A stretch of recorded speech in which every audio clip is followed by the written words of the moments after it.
ನೂತನ ಸಂಸತ್ ಭವನದ ಪ್ರೇಕ್ಷಕರ ಗ್ಯಾಲರಿಯ ವಿನ್ಯಾಸವೇ ಆಗಂತಕರು ದಾಂಧಲೆ ಎಬ್ಬಿಸುವುದಕ್ಕೆ ದಾರಿ ಆಯ್ತಾ ಎಂಬ ಅನುಮಾನ ಮೂಡಿದೆ. ಇನ್ನು ಮತ್ತೊಂದು ಕಡೆ ಈ ಪ್ರಕರಣ ಮುಂದಿಟ್ಟು ಸಂಸತ್ತಿನ ಉಭಯ ಸದನಗಳಲ್ಲಿ ಕೇಂದ್ರದ ವಿರುದ್ಧ ಸಮರ ಸಾರೋದಕ್ಕೆ ವಿಪಕ್ಷಗಳ ಮೈತ್ರಿಕೂಟ ಮುಂದಾಗಿದೆ.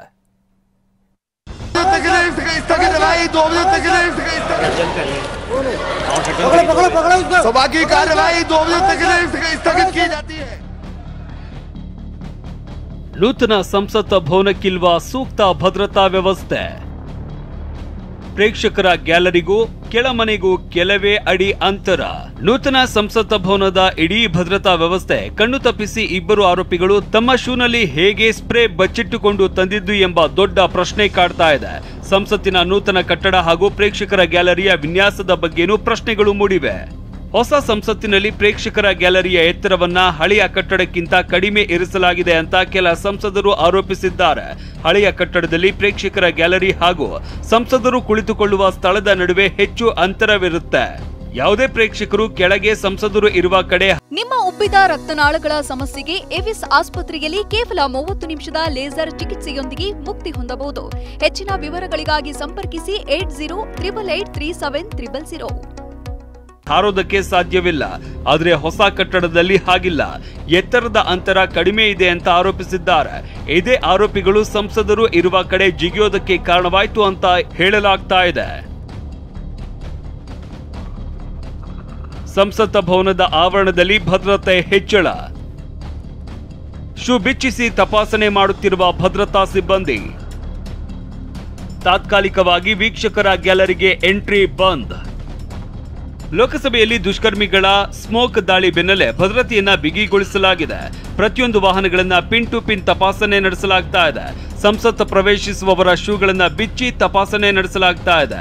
ಇನ್ನು ಲೋಕಸಭೆ ಮತ್ತು ರಾಜ್ಯಸಭೆಯ ವೀಕ್ಷಕರ ಗ್ಯಾಲರಿಗಳಿಗೆ ಸಾರ್ವಜನಿಕರ ಪ್ರವೇಶಕ್ಕೆ ತಾತ್ಕಾಲಿಕವಾಗಿ ನಿರ್ಬಂಧ ಹೇರಲಾಗಿದೆ. ಸಂಸದರ ಪಿಎಗಳು ಹಾಗೂ ಮಾಜಿ ಸಂಸದರಿಗೂ ಗ್ಯಾಲರಿ ಪ್ರವೇಶಕ್ಕೆ ನಿರ್ಬಂಧ ಹೇರಲಾಗಿದೆ. ಪ್ರತಿಪಕ್ಷಗಳ ಸದಸ್ಯರು ಸಂಸತ್ ಭವನಕ್ಕೆ ಏರ್ಪೋರ್ಟ್ ಮಾದರಿಯಲ್ಲಿ ಭದ್ರತೆ ಒದಗಿಸಬೇಕು ಅಂತ ಕೇಂದ್ರ ಸರ್ಕಾರವನ್ನ ಒತ್ತಾಯಿಸಿದ್ದಾರೆ. ಭದ್ರತಾ ಲೋಪದ ಬಗ್ಗೆ ಕೇಂದ್ರ ಗೃಹ ಇಲಾಖೆ ತನಿಖೆಗೆ ಆದೇಶ. ಇಂದು ಇಂಡಿಯಾ ಮೈತ್ರಿಕೂಟ ಸಭೆ, ರಾಷ್ಟ್ರಪತಿಗೆ ದೂರು. ಭದ್ರತಾ ಲೋಪದ ಬಗ್ಗೆ ಕೇಂದ್ರ ಗೃಹ ಸಚಿವಾಲಯ ತನಿಖೆಗೆ ಆದೇಶಿಸಿದ್ದು ಈ ಸಂಬಂಧ ಸಮಿತಿಯೊಂದನ್ನ ರಚಿಸಿದೆ. ಈ ಸಮಿತಿ ಭದ್ರತಾ ಲೋಪಕ್ಕೆ ಕಾರಣ ಏನು ಅನ್ನೋದನ್ನ ಪತ್ತೆ ಹಚ್ಚಿ ಮುಂದೆ ಕೈಗೊಳ್ಳಬೇಕಾದ ಸುಧಾರಣಾ ಕ್ರಮಗಳ ಬಗ್ಗೆ ಶಿಫಾರಸು ಮಾಡಲಿದೆ. ಭದ್ರತಾ ಲೋಪದ ಕುರಿತಂತೆ ಇಂಡಿಯಾ ಮೈತ್ರಿಕೂಟ ಇವತ್ತು ಬೆಳಗ್ಗೆ 10 ಗಂಟೆಗೆ ಸಭೆ ಕರೆದಿದೆ. ಮಲ್ಲಿಕಾರ್ಜುನ ಖರ್ಗೆ ನಿವಾಸದಲ್ಲಿ ಸಭೆ ನಡೆಯಲಿದೆ ಅಂತ ಟಿಎಂಸಿ ಸಂಸದ ಸುದೀಪ್ ಬಂಡೋಪಾಧ್ಯಾಯ ತಿಳಿಸಿದ್ದಾರೆ. ಅಷ್ಟೇ ಅಲ್ಲ, ರಾಷ್ಟ್ರಪತಿ ದ್ರೌಪದಿ ಮುರ್ಮು ಅವರಿಗೆ ದೂರು ಸಲ್ಲಿಸುವುದಕ್ಕೆ ಪ್ಲಾನ್ ಮಾಡಲಾಗಿದೆ. ಇದಲ್ಲದೆ ಘಟನೆ ಕುರಿತಂತೆ ಕೇಂದ್ರ ಗೃಹ ಸಚಿವರ ಸ್ಪಷ್ಟನೆ ಕೇಳಿ ಲೋಕಸಭೆ ಮತ್ತು ರಾಜ್ಯಸಭೆ ಎರಡರಲ್ಲೂ ಪ್ರತಿಪಕ್ಷಗಳು ಹೋರಾಟಕ್ಕೆ ನಿರ್ಧರಿಸಿವೆ. ರಾಜಕೀಯ ಜಟಾಪಟಿಗೆ ಕಾರಣವಾದ ಭದ್ರತಾ ಲೋಪ. ಸಂಸತ್ ಭವನದ ಭದ್ರತಾ ಲೋಪ ರಾಜಕೀಯ ಜಟಾಪಟಿಗೂ ಕಾರಣವಾಗಿದೆ. ಕೇಂದ್ರ ಸರ್ಕಾರದ ವಿರುದ್ಧ ವಿಪಕ್ಷಗಳು ಮುಗಿಬಿದ್ದಿವೆ. ಸಂಸತ್ ಭವನದ ಮೇಲೆ ಇವತ್ತು ನಡೆದಿರುವ ದಾಳಿ ಖಂಡನೀಯ ಎಂದಿರುವ ಸಿಎಂ ಸಿದ್ದರಾಮಯ್ಯ, ಪರಿಚಯಸ್ಥರಲ್ಲದೆ ಇದ್ದರೆ ಅಪರಿಚಿತರಿಗೆ ಪಾಸ್ಗಳನ್ನ ಹೇಗೆ ನೀಡಲಾಯಿತು? ಪಾಸ್ ನೀಡಿದ ಸಂಸದರನ್ನ ವಿಚಾರಣೆಗೆ ಒಳಪಡಿಸಬೇಕು ಅಂತ ಒತ್ತಾಯಿಸಿದ್ದಾರೆ. ಸಂಸತ್ ಭವನವೇ ಸುರಕ್ಷಿತವಾಗಿಲ್ಲದೆ ಇರುವಾಗ ಗಡಿ ಸುರಕ್ಷಿತವಾಗಿರುತ್ತಾ ಅಂತ ಪ್ರಶ್ನಿಸಿದ್ದಾರೆ. ಪಾಸ್ ಕೊಡುವಲ್ಲೇ ಎಚ್ಚರಿಕೆ ವಹಿಸಬೇಕು, ಅದರ್ವೈಸ್ ಯಾರಿಗೂ ಕೂಡ ಸೇಫ್ಟಿ ಇರೋದಿಲ್ಲ. ಸದನಕ್ಕೆ ಲೋಕಸಭೆಗೆ ಇರೋದಿಲ್ಲ, ಸಂಸತ್ತಿಗೆ ಇರೋದಿಲ್ಲ, ವಿಧಾನಸಭೆಗೆ ಇರಲ್ಲ, ವಿಧಾನ ಪರಿಷತ್ಗೆ ಇರಲ್ಲ.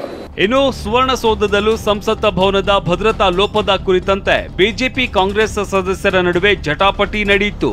ಯಾಕೆ ಅವ್ರ ಹೆಸರು ತಗೊಳಕ್ ನಂಗೆ ಇಷ್ಟ ಇಲ್ಲ. ನಮ್ಮ ರಾಜ್ಯದಾಗೆಲ್ಲ ಫೋನ್ ಮಾಡ್ತಾ ಇದಾರೆ ಎಲ್ಲರೂ ಕೇಳಿ ಬೆಳಗ್ಗೆಯಿಂದ. ಅದಕ್ಕೆ ಕೇಳ್ತಾ ಇದ್ದೀನಿ, why gave this certificate. D K. Shivakumar ಅವ್ರು ಯಾಕೋ ಗೊತ್ತಿಲ್ಲ ಇದನ್ನ ಪೊಲಿಟಿಕಲೈಸ್ ಮಾಡಿದ್ದಾರೆ. ಅವ್ರ ತಮ್ಮನೂ ಇದ್ದಾರೆ ಎಂಪಿ. ಪೊಲಿಟಿಕಲ್ ಕೊಟ್ಟಿದ್ರೆ ಯಾರಾದ್ರೂ ಕಾಂಗ್ರೆಸ್ ಸಂಸದರು ಕೊಟ್ಟಿದ್ರೆ ಇವತ್ತೇನಾಗ್ತಾ ಇತ್ತು ಸದನದಲ್ಲಿ? ಏನು ಆಗ್ತಾ ಇರಲಿಲ್ಲ. ಒಟ್ಟಾರೆ ನೂತನ ಸಂಸತ್ ಭವನದಲ್ಲಿ ನಡೆದ ಸ್ಮೋಕ್ ದಾಳಿ ದೇಶದ ಶಕ್ತಿ ಕೇಂದ್ರದ ಭದ್ರತೆ ಕುರಿತಂತೆ ಸಾಕಷ್ಟು ಪ್ರಶ್ನೆಗಳನ್ನ ಹುಟ್ಟು ಹಾಕಿದೆ. Bureau report, TV9.